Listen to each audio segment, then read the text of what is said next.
Hello friends, this is Malini. Welcome to my YouTube channel master Malini. और आज मैं बोलने जा रही हूँ अपने रोल मॉडल यानी कि मेरी माँ के बारे में। वाह, माँ शब्द में ही कितनी शीतलता है। वैसे आप सोच रहे होंगे कि आज तो कोई मदर्स डे नहीं है, फिर भी मैं अपनी माँ के बारे में क्यों बोलना चाह रही हूँ? क्योंकि माँ के बारे में बोलने के लिए तो पूरी जिंदगी कम पड़ जाए, तो फिर भी आज मुझसे जितना ज्यादा पॉसिबल हो पाता है मैं उतना ज्यादा अपनी माँ के बारे में बताने की कोशिश करूंगी। तो चलिए गाइस, चलते हैं।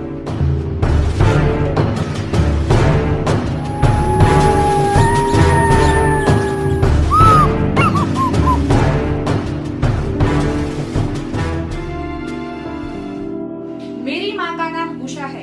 उसका जन्म अहमदनगर में हुआ।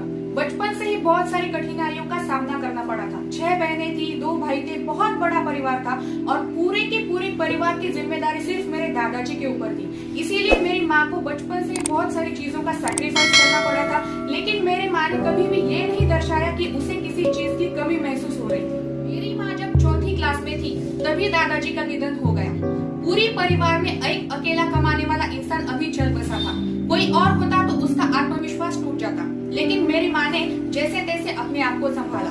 एक अकेले दादाजी ही थे जो पूरी फैमिली में मेरी माँ को और उसको पढ़ाने के लिए सपोर्ट कर रहे थे। बाकी के कोई भी लोग माँ की एजुकेशन में इंटरेस्ट नहीं ले रहे थे। अब बचपन से पढ़ाई में होशियार होने के कारण मेरी माँ स्कॉलरशिप के एग्जाम में अच्छे मार्क्स लाई। स्कॉलरशिप के एग्जाम अच्छी रैंक से पास करने के बाद जो पैसा मिला उसी की मदद से फिर पढ़ाई की।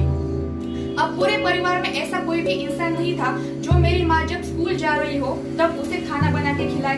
तो सिंह चने ही सही अपने जेब में सिंह चने डालती थी और फिर स्कूल अटेंड करने के लिए जाती थी। कभी कभार तो बिना चप्पल के ही पैदल स्कूल जाया करती थी। देखिए गाइस, गलत तो हो रहा था। ये बात मेरी माँ के मन में खटक रही थी, लेकिन मेरी माँ ने ठान लिया था कि अब चाहे कुछ भी हो जाए, कोई भी परिस्थिति आ जाए, बस मुझे अपने पैरों के ऊपर खड़े होना है, अच्छा एजुकेशन प्राप्त करना है, अच्छी शिक्षा प्राप्त करनी है और फिर अच्छी नौकरी करनी है। ऐसे ही चलते चलते फिर मेरी माँ ने 10वीं कंप्लीट किया, 12वीं कंप्लीट किया, बीए किया, एमए किया, उसके बाद फिर एमएसडब्ल्यू करके अपना पोस्ट ग्रेजुएशन कंप्लीट किया। पूरी परिवार में एक अकेली मेरी माँ ही शिक्षित बनी थी। घर वालों का विरोध होने के बावजूद ऊंचे पायदान पर पहुंची। इतनी पढ़ाई करने के बाद, इतनी डिग्रियां प्राप्त करने के बाद भी मेरी माँ को नौकरी के लिए दर दर भटकना पड़ा था। साल 1990 था। मेरी माँ नौकरी मिलेगी या नहीं इस टेंशन में थी। उसी वक्त घर में एक लिफाफा आया। मेरी माँ ने लिफाफा खोला और देखा कि उसे नौकरी लग चुकी थी। उस टाइम पे मेरी माँ की खुशी आसमान को छू गई। इतना कठिन परिश्रम करने के बाद फिर मेरी माँ की महिला एवं बाल विकास विभाग में सुपरवाइजर पद पर नियुक्ति हुई और मेरी माँ की पहली तनख्वाह थी 2300 रुपए। फिर साल 1993 में मेरी माँ का ट्रांसफर अहमदनगर से धुलिया में हुआ।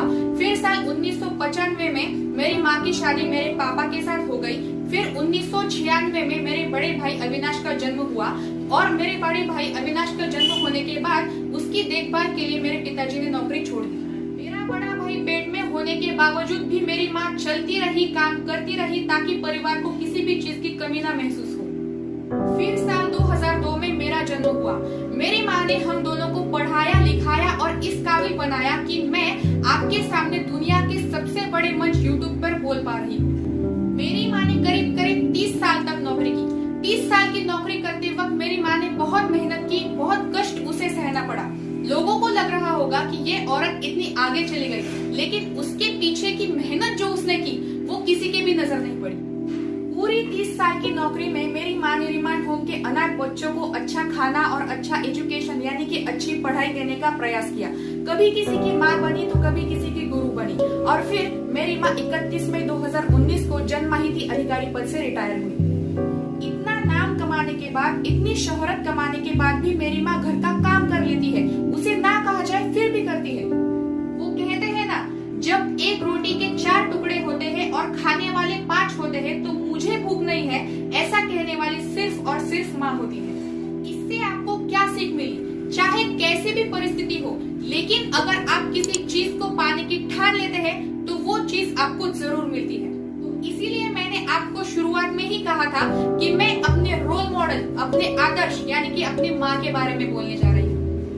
होप सो कि आप मेरे आज के इस वीडियो से मोटिवेट हुए होंगे और अगर आपको मेरा आज का ये वीडियो पसंद आया है तो मेरे वीडियो को फटाफट से लाइक, कमेंट एंड शेयर कर दीजिए। मैं आपके लिए इतने फटाफट से सब्सक्राइब कर दीजिए और नीचे दिया हुआ बेल आइकॉन भी फटाफट से प्रेस कर दीजिए। मैंने अपनी इंस्टाग्राम आईडी नीचे दी हुई है, मुझे इंस्टाग्राम पे भी फटाफट से फॉलो कर लीजिए।